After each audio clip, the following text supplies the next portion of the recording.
mountains just have an air about them that, you know, invite you to them. The views, the peacefulness of it. It's a pretty hard thing to describe, to be fair, once you're on top of a summit.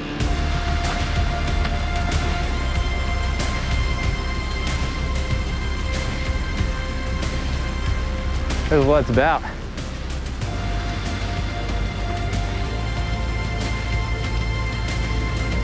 We'll just make some tracks for you guys. That's the summit just around the corner where that little lip is. Woo!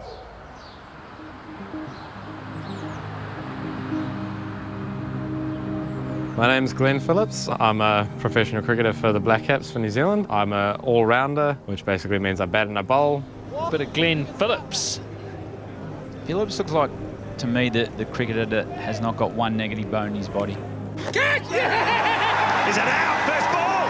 What a catch! Short leg. Moved to Auckland when I was 5 from South Africa. Sport was definitely an outlet for me. You make a lot of friends in any sport that you play, and cricket was, I guess, the one that took the cake at the time. Coming in, trying to get me out of the house as soon as possible. I've got too much energy to stay at home. 2 normal shoes. Puffer jackets. Let's go and grab some puffer jackets. I don't think I ever wanted to be able to have a job where I was going to sit inside and work a 9 to 5. To be a professional cricketer was something that I really aspired to be, even from a young age. And this one has gone a long, long way. What a shot from Phillips. I just was blessed with a little bit of talent on the side of it and a little bit of hard work. And time to go.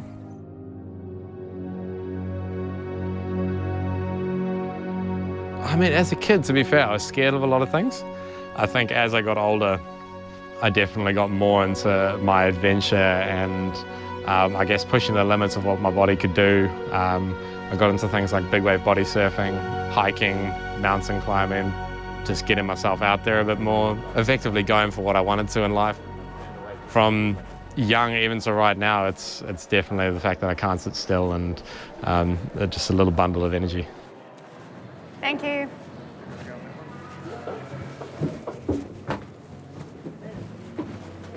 Of all our 6 children, he's the only one that's taken to the outdoors like us, like the passion we have. We just can't do it like he can anymore. So yeah, if we could do it, we'd be doing it too. We should definitely take the paraglide down. That would be so much nicer than walking all the way back. One day I'm going to get into paragliding. Look how in control you would have to be. Like, what if you just get it wrong and you just land in front of a car and get run over?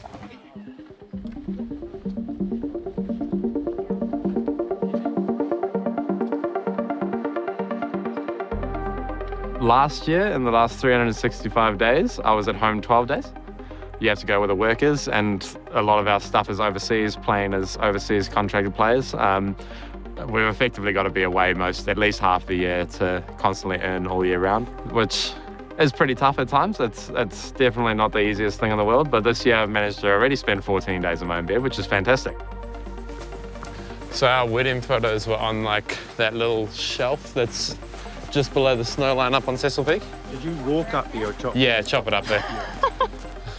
Imagine that we walked up on our wedding day and then put our clothes back on. I take my hat off to anybody who marries a cricketer, I suppose any professional sportsman person. But Kate is really good. She's prepared to travel with him. When they were in India, they went up the mountains in India. So I think because that's Kate's passion, I think that's where he will keep going, will be the mountains, outdoors. He definitely loves that. Extreme outdoors. Yeah, not just the basics, not just a little tramp. I'm like a mountain camel. A camel? Yeah, just slow and steady. Is there such a thing as mountain camels? I don't think so. I wonder what would happen if you put a camel in the mountain. And then they always put a random little set of stairs in here. Just to kill you. Just to keep you humble. And then my pants always fall down. Oh, yeah, there it is. There was just 3. That was a driveway. And so he had this little bat, and he would go and fetch one sister. When she tired out, he'd go fetch the other sister. So he would spend the whole day there wearing out the sisters. You're talking about the preparation for getting where he is now. It started from really the day he was born. As each milestone went, it just got more cricket, more cricket, more cricket. I had sort of the, you're always going to be a black cap sort of things from adults and coaches when I was a kid, and obviously that puts a little bit of pressure on you. And as I got older and I got a little bit stronger and the runs started flowing, I basically was an arrogant little pork chop for a while, and I had to learn the hard way that cricket bites you in the bum when you don't treat it with respect. Yeah, he probably was arrogant. He didn't like to go out. You may have all the talent in the world, but if you're not passionate, you're not going to make it. And then you might be passionate and talented, but if you don't put in the hard work, you're not going to get there either. And you've got to have commitment and dedication. And he had all those qualities from very young, so I don't know what stage he decided he was going to be a black cap, but it was very young. The tide sort of turned for me personally when I was about 17, when I decided if I want to actually be a professional, I'm not doing enough. I literally came to Dad, I think probably about 8:30 at night one day, and I just said, tomorrow can we go hit balls early in the morning? And we did that every day for basically a year. Most of it was just throwdowns in the nets, just ball after ball after ball. And he just worked hard. I used to get up at 5:30. He'd be ready at 5:30 in the morning. We never had to push him.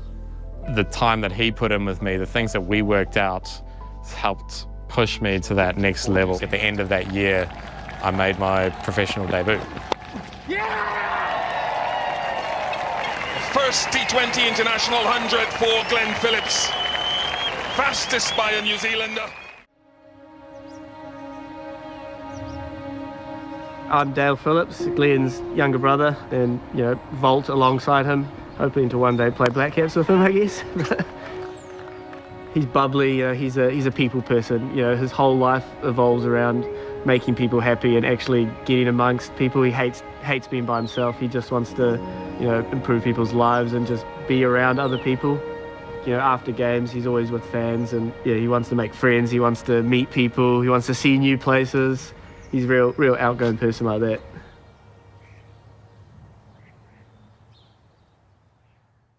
He's obviously grown up as a wicketkeeper, and then he decided to make the change that he wants to be a bowler. He put in, must have been, 3-4 years of work without any accolades or anything behind the scenes.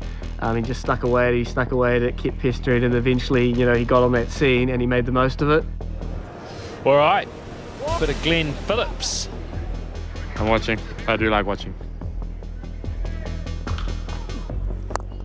Goes for that, mid-off's coming in, should take it, it does. Well bowled, Glenn Phillips. First ball, Phillips on a hat-trick. Oh, yes. This was the first time where I was on 4, I actually decided I'm going to get greedy here. Oh, it's another! Can you believe it? Can you believe it? He's got FIFO and he's gone all in round to here. My reactions always make me cringe, eh? Like every time I watch, I always cringe. But when Green inside edged that one to Youngie, and I saw Youngie dive and pouch it in his one hand, and I saw it stick, and boy was I off on that running train.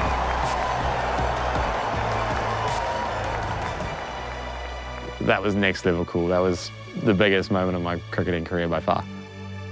He likes entertaining, and that's part of it. especially the T20. When he takes those catches and he turns to the crowd. Some people might think, oh, it's boasting or bragging, but I think he just lives the moment.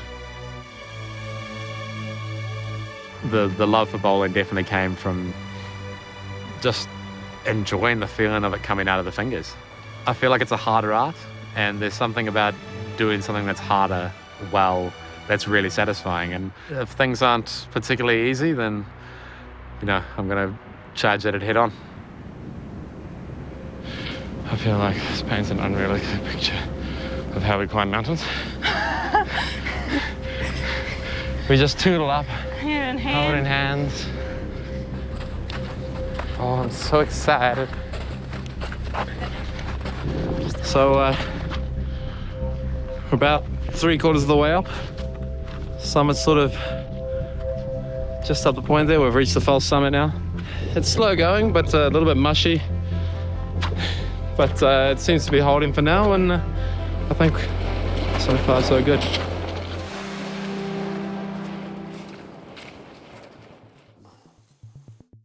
Oh, here we go. He was 8 months there. I want to go. Now. I want to Had go. enough. He's been running ever since. Never stop. He started preschool in South Africa, but we knew he was always busy. But I just thought that lots of boys are like that. That's what I assumed. We thought we need to go and talk to the teacher, because how we know what he's like at home. What is he like in the school environment? So we go and we meet with her, and she says, I think you need to have him assessed. I said, what do you mean? She said, I think he may have ADHD. I started researching in books. There was no internet to research on. Got some books out and some magazines. And by the time we got to the doctor, the specialist, I had a pretty good idea that we were going to go in this direction. Roland's the crier. Yeah. He cries when Glenn gets 100. He cries when Glenn gets a wicket. So we look at him, and we need to get that on videos. I don't even remember being diagnosed. I know that I was incredibly active, probably more so than your average active kid. Watch him run. Look at this. This is still the same Glenn as he runs now, with purpose. It's not a negative thing. There were a lot of things that didn't quite match up and that were really tough to deal with, but the one place where it just never mattered was sport. It was the strangest thing. I could go through a whole day at school and not focus on one thing, but the moment it came to any form of sport, it allows you to have a lot of energy and I guess this little like X factor.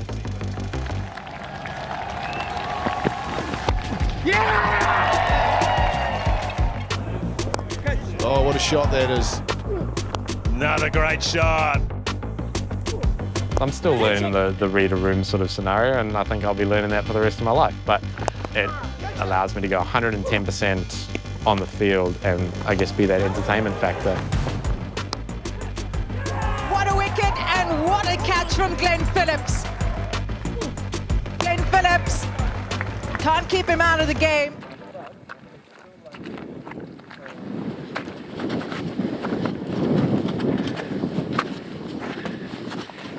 I don't love how high this is, eh? It's freaking cool. It's worth it. You always know it's worth it. So we've got to where the snow is pretty consistent. We've got crampons on and we're ready to a bit more mountain climbing.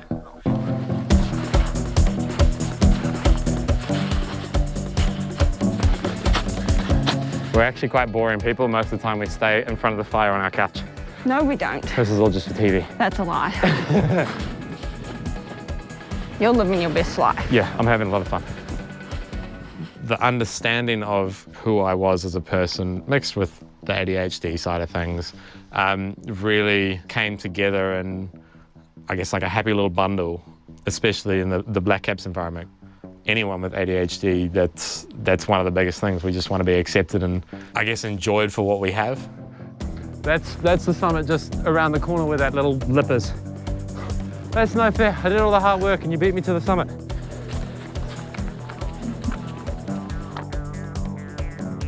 Woo! Well, here we are, top of Ben Lomond. I suppose some people would see it slightly differently than decompressing, but for me, this is about as decompressing as it gets. I can go back to cricket, nice and fresh, ready for the next stint. Over and out.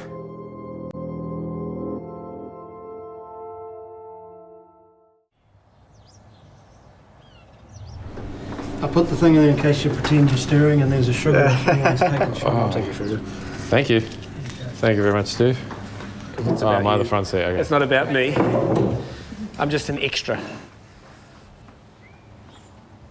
I came down when I got offered my first contract to come play for the Volts. So I packed up a little Toyota Vitz with my whole life and my wife, and then we drove down. Yeah, no, I was a few years after that. Well, I was trying to get you down here. Yeah, actually, I message him every season, when are you going to come play for us? When are you going to play for us? Yeah, so when the opportunity to bowl came up, packed up and went as well. What a shot from Phillips to end the over. And this is high. When they were younger, I thought about, I wonder if they'd ever play together in a team. Wouldn't that be wonderful to watch? And so it's great now. These are the team, the Otago team, that they're playing together. So it's almost like it was meant to be. Somewhere along the line, my mother heart thought it would be so great if they played together. The brotherhood, I mean, look at that. That's, yeah, I mean, it's just always been there. Yeah. So you shoot the middle target and I'll shoot the top target. Okay. When are you shooting? Yes, yeah. That was the one you gave me a fright. So. Yeah, that's sick as. Yeah, so before the archery, he got into golf, and so he spent who knows how much money on golf clubs, and he was basically on the golf course like he would be doing archery now. I don't know, it probably lasted a year, and then ticked over to the next one. So this one's actually lasted quite a long time, to be fair. Just for the record, that's Dale, that's me. So we're just keep it on there. At least I'm in the right target. I went to that target. Oh, no, man. Oh, I see some red in there.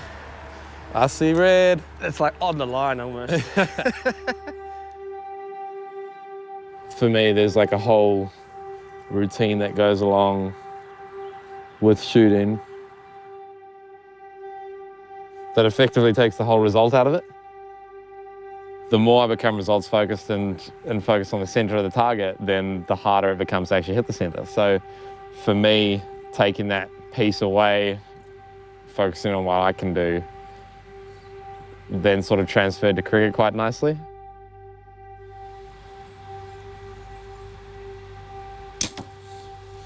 Okay, so that's where that is. There's definitely been periods of my career I've been real results driven, and that can hit you pretty low pretty fast. I just lost a lot of the love for the game. I lost the entertainment factor, all because I was focused on, it was very internal and results driven. And I was in the final of the World Cup just going, I'm going to give it my all. I'm going to give it 100% because that's what the boys deserve. But the feeling and the vibe of a World Cup final for me wasn't there, and the enjoyment factor wasn't there. So I had a hard look at myself after that, and I said, you know what, there needs to be a change in what drives me from an enjoyment perspective. Strangely, archery was something I picked up at a similar time. You got to focus on you, and whatever happens with the result will happen as a byproduct. Ever since, I haven't played a single game where I haven't wanted to be out there and just loved every minute of it. 3, 2, 1. Oh, you went on 2. I'm a little bit high. Zero houses hit. Zero houses hit. Yes. I'm so glad that the boys came along, because the girls, it was nothing like that. They were sporty, but it was nothing like the life that the boys brought out for us. I had to be vigilant. This house where we stayed had a driveway down the side, and relatively steep, and then we had a pretty busy road. There was also a bus that went up and down the road.